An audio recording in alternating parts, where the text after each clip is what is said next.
Shalom Bapak Ibu, kita bertemu kembali dalam firman Tuhan pada hari ini. Mari kita bersatu dalam doa. Terpujilah Engkau ya Tuhan Allah yang terus memberikan kami kesehatan, dan kami membutuhkan firman Tuhan yang selalu menjadi penolong bagi kami menjalani hidup kami. Karena itu berbicaralah Engkau, dan kami telah siap untuk mendengar. Di dalam nama Tuhan Yesus Kristus kami berdoa dan bersyukur. Amin.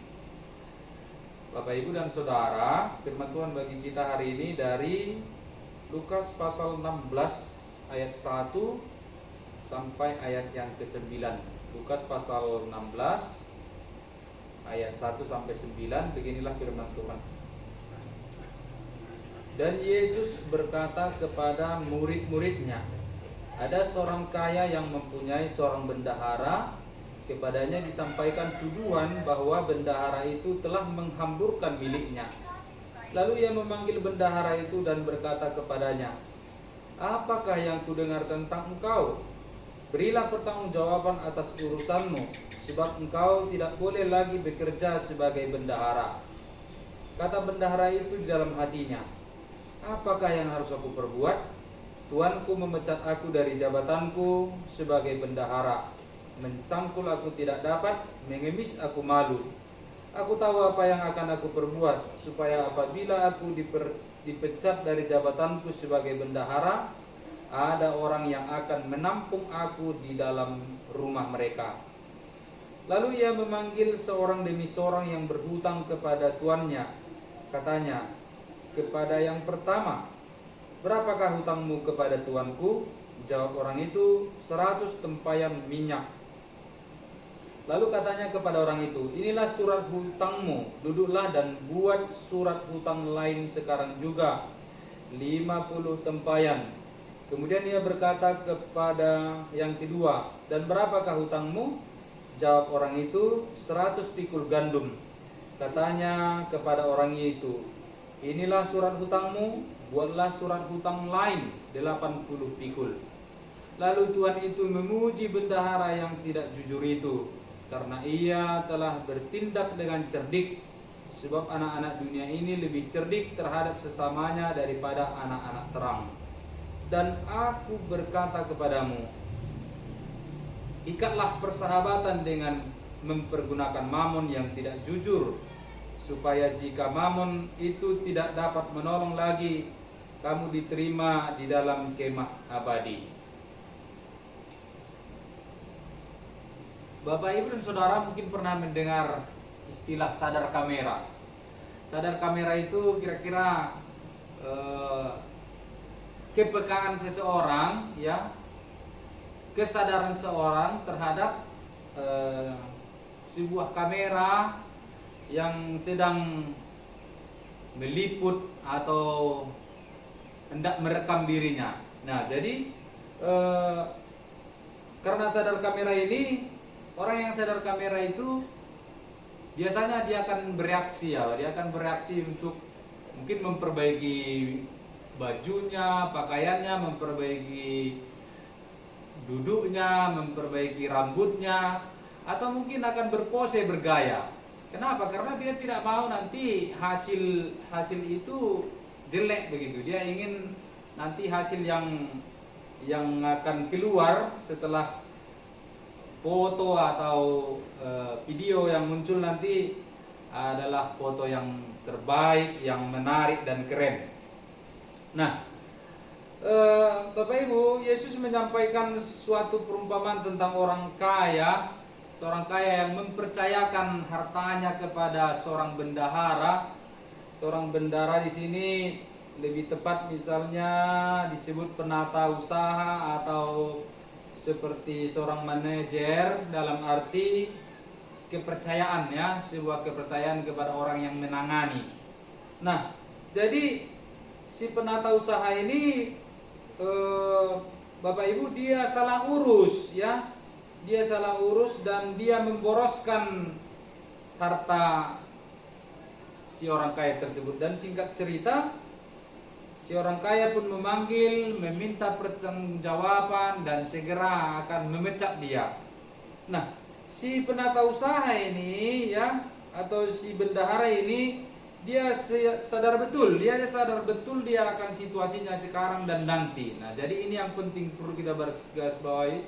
Dia menyadari betul, dan sekarang pekerjaannya terancam, ya, pekerjaannya terancam hilang, dan sebelum benar-benar hilang dia sedang memikirkan cara yang baik, ide apa yang harus aku munculkan supaya nanti hidupku tidak mati kelaparan, ya, karena aku tidak bisa bekerja, mengemis aku tidak mungkin, ya, aku malu.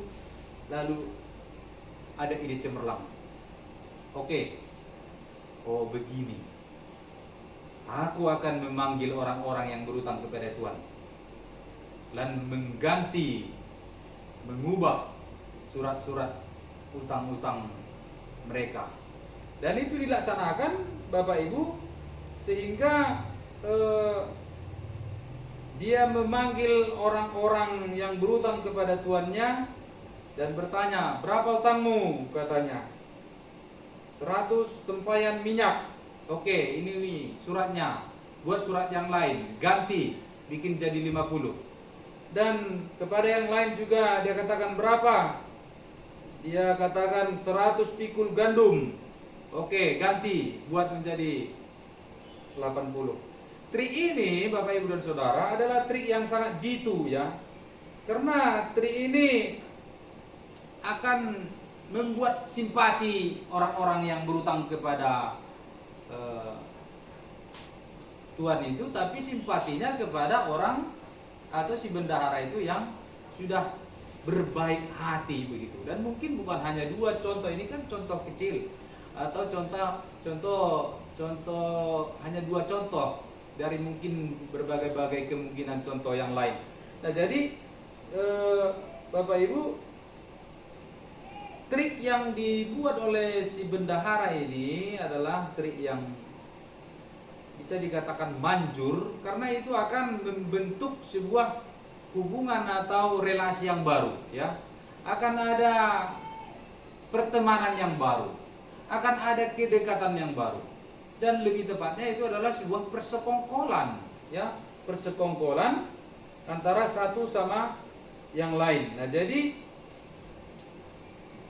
harapannya adalah ketika nanti dia benar-benar sudah dipecat, ia bisa dibantu oleh orang-orang yang utangnya telah dikurangi. Nah, jadi ini cara yang jitu, ya. Memang nampaknya baik, tetapi sebenarnya adalah cara yang licik, ya, cara yang licik. Dan di kemudian hari dia bisa katakanlah bukan hanya karena relasinya mungkin sudah menjadi baik dengan yang lain, tapi dia bisa juga entah menekan dia, meminta suatu saat, atau mengungkit-ungkit kembali apa yang sudah dibantu, bisa saja, ya. Itulah cara-caranya. Nah, jadi Bapak Ibu yang terkasih, perumpamaan tentang bendahara yang tidak jujur ini sebenarnya intinya itu sudah terletak pada ayat yang ke-8, atas pujian sang tuan kepada hamba yang tidak jujur itu, ya. Dia memuji bendahara yang tidak jujur itu karena telah bertindak dengan licik, dengan cerdik. Apakah Tuhan itu mendukung kelicikan? Apakah Tuhan dan apakah Yesus ketika menyampaikan perumpamaan ini dia memerintahkan dan menyukai korup dan tidak jujur? Tentu saja tidak, ya. Tuhan tidak menyukai cara-cara yang dilakukan, itu sudah pasti, dan Tuhan itu juga tidak menyukai itu. Tapi pujian yang dia sampaikan itu adalah atas kelihayan si bendahara itu, tetapi sekaligus sinis, ya, sindiran, ya, terhadap bendaharanya yang licik begitu. Nah, pintar tapi licik begitu kira-kira. Nah, Jadi ini yang perlu kita garis bawahi, karena bagaimanapun Bapak Ibu yang terkasih, seseorang yang sadar akan situasi, seorang yang paham dia dengan masa depan, sadar akan masa depan, ya itu tema kita hari ini, sadar akan masa depan.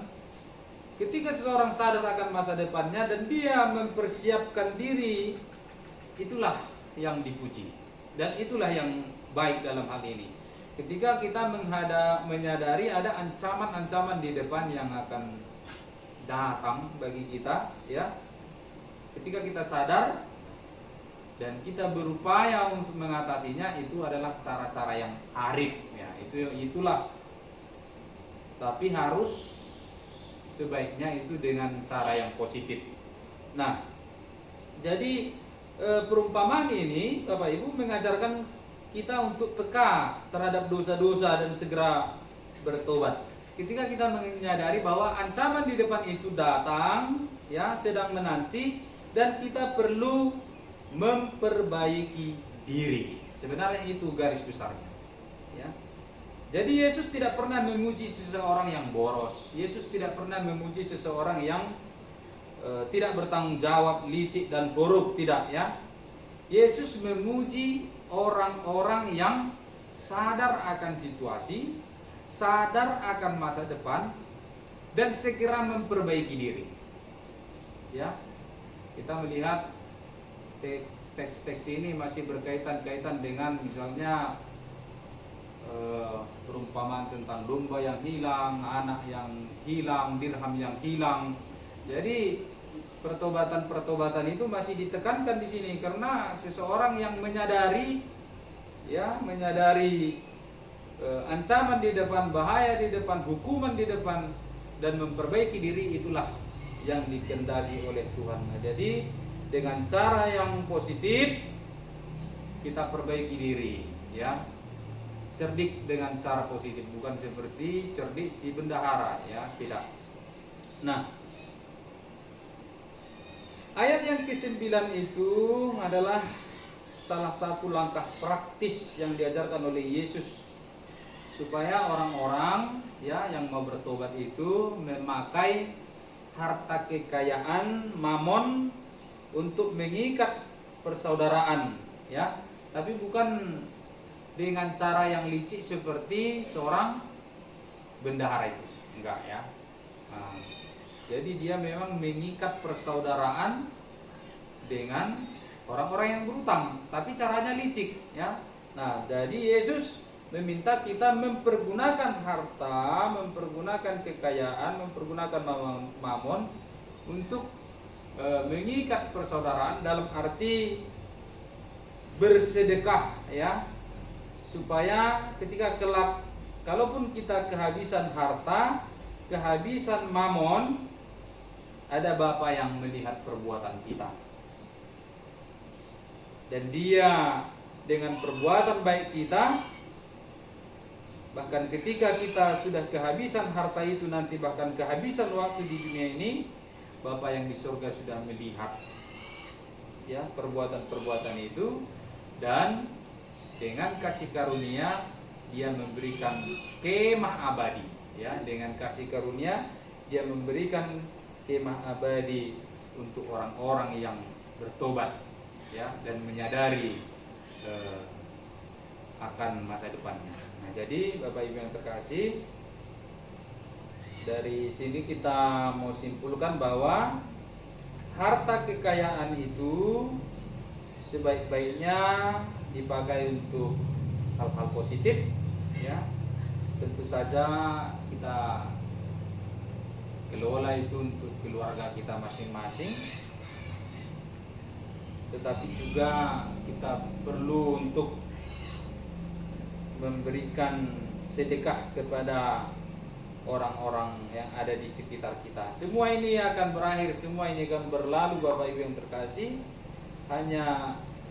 Hanya satu yang abadi, yaitu kasih Allah, dan itu yang akan memberikan kemah abadi kepada orang-orang yang mau bertobat, ya, orang-orang yang mau memperbaiki diri, orang-orang yang sadar akan situasinya yang sekarang, orang yang sadar akan ancaman, akan hukuman yang akan datang.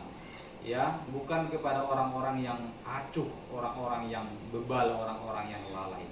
Nah, jadi Bapak Ibu yang terkasih, perumpamaan tentang bendahara yang tidak jujur ini adalah pelajaran yang berharga, bahwa kita harus peka, ya, bahwa kita telah salah urus, kita salah urus waktu kita, salah urus hati kita, salah mengurus perkataan kita, salah mengurus milik kita, salah mengurus jabatan, kekayaan, dan reputasi kita.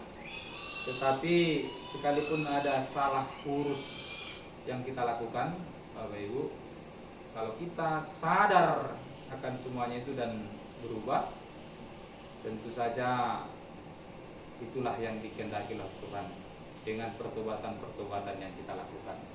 Mari kita sadar akan masa depan dan memperbaiki diri. Amin. Mari kita berdoa. Tuhan, terima kasih untuk firman ini. Biarlah kami belajar dari kisah ini, bukan untuk bertindak licik seperti bendahara atau penata usaha yang tidak jujur, bukan korupsi, bukan menyeleweng, tetapi kami boleh sadar akan situasi kami, sadar akan masa depan, dan segera merubah, memperbaharui diri kami ketika kami menyadari betul kami telah salah urus, kami telah salah mengurus hati kami telah salah mengurus pikiran kami, salah mengurus perkataan kami dan perbuatan kami. Tapi kami mau menjadi orang-orang yang berubah dan menyenangkan hati Tuhan. Di dalam nama Tuhan Yesus Kristus kami berdoa dan mengucap syukur. Amin. Terima kasih. Salam.